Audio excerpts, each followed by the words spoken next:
Hello and welcome student. Today we discuss about some corollaries of group. Okay. जिसमें sometimes ये question आ जाता है, हम छोड़ देते हैं बट ये मोस्ट इम्पॉर्टेंट हम बोल सकते हैं, ये आ चुके हैं ये क्वेश्चन इसके रिलेटेड, इस टॉपिक के रिलेटेड. ठीक है, तो आज मैं corollaries डिस्कस कर रही हूँ ग्रुप के रिलेटेड. ठीक है, ग्रुप की हम corollaries डिस्कस कर रहे हैं. फर्स्ट, जैसे कि हमने ऑलरेडी ग्रुप की जो डेफिनेशन डिस्कस की थी, जिसमें हमने बोला था क्लोजर प्रॉपर्टी. ठीक है, ग्रुप कैसे बनता है, एसोसिएटेड प्रॉपर्टी. ओके, थर्ड थी आइडेंटिटी प्रॉपर्टी. फोर्थ है इनवर्स प्रॉपर्टी. ओके, ये चारों मिलके हमारे पास ग्रुप बनाती हैं.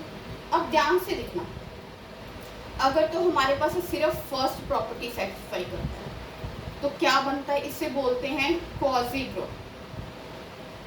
क्या बोलते हैं, क्वाजी ग्रुप. ध्यान से सुनना है. ठीक है, अगर सिर्फ हमारे पास कोई ऐसा सेट आ रहा है जो सिर्फ एक प्रॉपर्टी, फर्स्ट प्रॉपर्टी ही सेटिस्फाई कर रहा है, closure property, then this group is called that group is called a quasi group.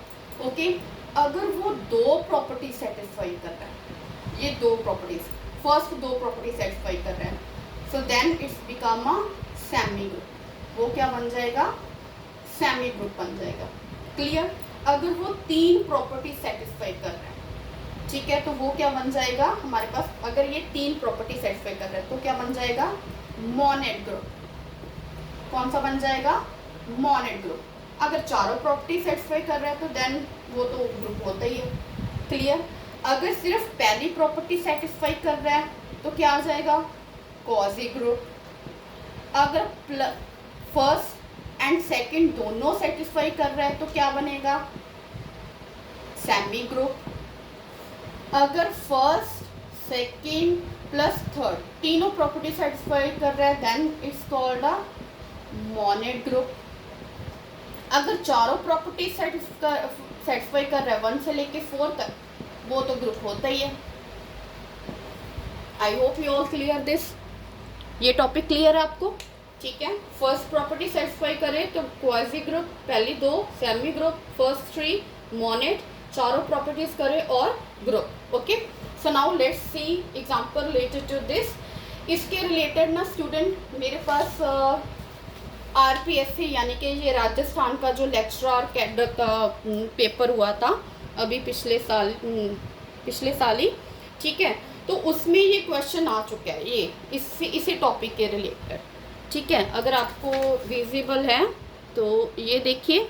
ठीक है, राजस्थान का जो लेक्चरर कैडर का जो पेपर है उसमें ये क्वेश्चन इसके रिलेटेड आ चुका है. सो लेट्स सी, मैं यहाँ पे लिखती हूँ, हम वो डिस्कस कर रहे हैं. ओके, प्रॉपर मैं इसका क्वेश्चन लिखती हूँ. ठीक है, आरपीएससी. ठीक है, लेक्चर कैडर में ये क्वेश्चन आ चुका है अभी 2025 प्रीवियस ईयर पेपर जो अभी हुआ था एग्जाम, उसमें ये क्वेश्चन आ चुका है. ठीक है, सो लेट्स सी. मैं यहाँ पे स्टेटमेंट लिख रही हूँ. The algebraic structure M dot where M is equals to M उन्होंने कैसे डिफाइन किया है, A plus B root 3 such that A comma B belongs to a integer. Okay, और ये जो डिनोट है डॉट, ये ऑर्डिनरी मल्टीप्लिकेशन को डिनोट कर रहा है. ठीक है, देन उन्होंने क्वेश्चन पूछा है कि जो हमारे पास ये जो सेट है M dot is not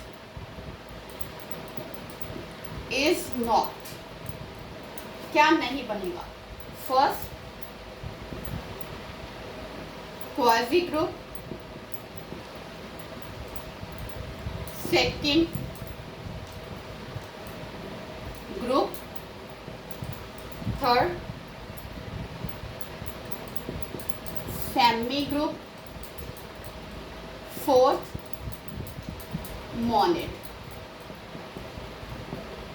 okay, last वो राजस्थान में ऐसे ऑप्शन चलती है, question not attempted, question not attempted. Okay, so ये अभी पिछले साल का ही क्वेश्चन है, आपको अच्छे से दिख रहा होगा, ये विजिबल है आपको। Okay, so let's see, we discuss here. सबसे पहले आपको स्टेटमेंट ध्यान से रीड आउट करनी है, ठीक है। द अलजेब्रिक स्ट्रक्चर, ठीक है, अलजेब्रिक स्ट्रक्चर जिसमें उन्होंने m को किस वे से डिफाइन की है, a plus B root three, यानी कि इस सेट में हमारे पास किस तरह के एलिमेंट्स आ रहे हैं, a plus B root three वाले एलिमेंट्स लेने हैं।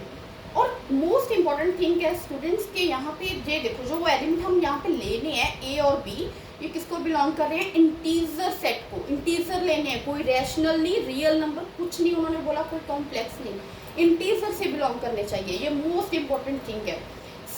सेकंड मोस्ट इंपॉर्टेंट थिंग उन्होंने बोला नॉट m, जो ये सेट गिवन है वो क्या नहीं बनेगा, इनमें से चार ऑप्शन दे दी, क्वाजी ग्रुप, सेमी, मोनेड, इन चारों में से वो क्या नहीं बनेगा। इट मींस इनमें से तीन तो ये है जो पक्का ये बनेगा, एक ऑप्शन है ये नहीं बनेगा, ठीक है। फर्स्ट, पहले क्वाजी ग्रुप क्लोजर प्रॉपर्टी वो तो सेटिस्फाई करेगा ही करेगा। कैसे? ए भी उन्होंने बोला कि इंटीजर को बिलोंग करेगा, तो देखो हम इसमें से, यानी कि m सेट है, इसमें से किस टाइप के एलिमेंट होंगे, 1 प्लस रूट थ्री, और कौन सा एलिमेंट ले लिया, 1 माइनस रूट थ्री, ए कितना हो गया, कंपेयर करो 1, बी यहाँ पे कितना हो गया 1, ए कितना हो गया 1, बी कितना हो गया -1, इंटीजर है दोनों 1 एंड -1, इट मीन्स ये दोनों एलिमेंट इसको बिलोंग करते हैं, ठीक है। तो अंडर मल्टीप्लिकेशन है, मल्टीप्लिकेशन का साइन उन्होंने दिया है ये, ठीक है। तो दोनों की मल्टीप्लिकेशन करो, मल्टीप्लिकेशन करके क्या आएगा, 1 माइनस कितना आ गया हमारे पास 1, रूट थ्री को माइनस रूट थ्री के साथ मल्टीप्लाई करेंगे तो कितना आ जाएगा, 3 आ जाएगा, तो -3 आ गया। इसका आंसर कितना आ गया हमारे पास, -2। -2 को हम क्या लिख सकते हैं, +0√3 लिख सकते हैं, 0 भी तो इंटीजर है, वो बिलोंग करेगा। इट मीन्स यहाँ पे a हमारे पास कितना आ गया -2, b कितना आ गया 0, तो इसमें क्लोजर प्रॉपर्टी तो वो सेटिस्फाई कर रहा है, यानी कि क्वाजी ग्रुप तो वो बन रहा है, ठीक है। Next semi group, semi group भी बनेगा, क्यों, क्योंकि एसोसिएटिव प्रॉपर्टी होती है, ठीक है, वो भी वो सेटिस्फाई करेगा। फोर्थ है मोनेड, यानी कि आइडेंटिटी एलिमेंट है, मोनेड यानी कि थर्ड प्रॉपर्टी कौन सी होती है, आइडेंटिटी प्रॉपर्टी, तो आइडेंटिटी प्रॉपर्टी भी वो सेटिस्फाई करेगा। कैसे करेगा, आपने अगर कोई भी एलिमेंट लिया a plus B root three, आपने इस सेट में से एलिमेंट लिया, ठीक है, तो हम चाहते हैं कि वही एलिमेंट हमारे पास वापस आ जाए, तो हम बोलेंगे कि इस सेट का वो आइडेंटिटी एलिमेंट बन जाएगा, ठीक है। तो अब e को हम कैसे ले सकते हैं, मल्टीप्लिकेशन है, 1 एलिमेंट तो हो गई ना, 1 को हम कैसे लिख सकते हैं, 1 + 0√3 लिख सकते हैं, तो ये 1 ही बनेगा, वही एलिमेंट वापस आ जाएगा ना हमारे पास, ठीक है। तो इट मीन्स थर्ड प्रॉपर्टी मोनेड, यानी कि वो भी सेटिस्फाई कर रहे हैं, ये तीनों बन रहे हैं, इट मीन्स ग्रुप नहीं बनेगा ये। कैसे, यानी कि फोर्थ जो इनवर्स प्रॉपर्टी है ना वो नहीं बनेगा। कैसे नहीं बनेगा, सी इनवर्स प्रॉपर्टी ये सेटिस्फाई नहीं कर रहा। कैसे नहीं कर रहा, देखिए आप लोग अगर a plus B root three आप एक एलिमेंट ले रहे हो, ठीक है, हम बोल रहे हैं कि इस सेट की एलिमेंट आइडेंटिटी एलिमेंट तो 1 बनेगा ही बनेगा। अब हम कह रहे हैं कि इसका इनवर्स वो एलिमेंट होता है जो हमें आइडेंटिटी एलिमेंट दे दे, ठीक है। आपने कुछ भी ले लिया, यहाँ पे a plus B root three, a minus B root three is equals to 1, या कोई भी a1 b1 ले लो, a2 b2 ले लो, ठीक है। हमने बोला ये इसका इन्वर्स है। अगर हम इसको सॉल्व करें, a2 + b2 √3 is equal to, ये इधर जाके डिनोमिनेटर में आ जाएगा a1 माइनस बी √3। और हमें पता है कि इसको सॉल्व करने का मेथड क्या है, मल्टीप्लाई करेंगे हम, ठीक है, a प्लस बी √3 के साथ, ठीक है, a1 b1 इसके साथ हम रैशनलाइजेशन करेंगे, ठीक है। जब हमने किया ऊपर तो हमारे पास बन गया a1 प्लस b1 √3, डिनोमिनेटर में क्या आएगा, डिनोमिनेटर में हमारे पास बनेगा a1 का स्क्वायर माइनस 3b1 का स्क्वायर, ठीक है। अब जब ये बनेगा तो हमें पता है कि a1 के डिनोमिनेटर में क्या आ जाएगा, a1 अपॉन a1 का स्क्वायर माइनस 3b1 का स्क्वायर। अब a1 हमने 1 2 3 या b1 कुछ भी ले लिया, हमें पता है a1 के अपॉन अगर ये चीज़ आएगी हमारे पास, ठीक है, तो इसको हमारे पास इंटीजर अपॉन इंटीजर क्या बनेगा, कोई भी रियल नंबर बन सकता है, रैशनल नंबर भी बन सकता है ना हमारे पास, ठीक है। तो यहाँ पे ऑप्शन ये है कि यहाँ पे ये रैशनल नंबर भी बन सकता है, ठीक है। तो इसीलिए सॉरी, रैशनल नंबर भी बन सकता है, ठीक है। बट हमारे पास जो एलिमेंट है वो सारे क्या होने चाहिए, किसको बिलोंग करने चाहिए, इंटीजर को। पर यहाँ पे हमारे पास कुछ पॉसिबिलिटी बन रही है कि जब हम इसको मल्टीप्लाई करते हैं तो हमारे पास a1 के अपॉन जब ये नंबर बनेगा तो ये इसको रैशनल नंबर भी बना देगा, तो ये पॉसिबिलिटी है, क्योंकि सो दैट्स वाई क्या होगा कि ये फोर्थ प्रॉपर्टी सेटिस्फाई नहीं कर रहा, तो इट मीन्स ये ग्रुप नहीं बनेगा, तो इसका आंसर क्या आ जाएगा, group. I hope you all clear this, thank you so much. So similarly we discuss again these all that, thank you so much।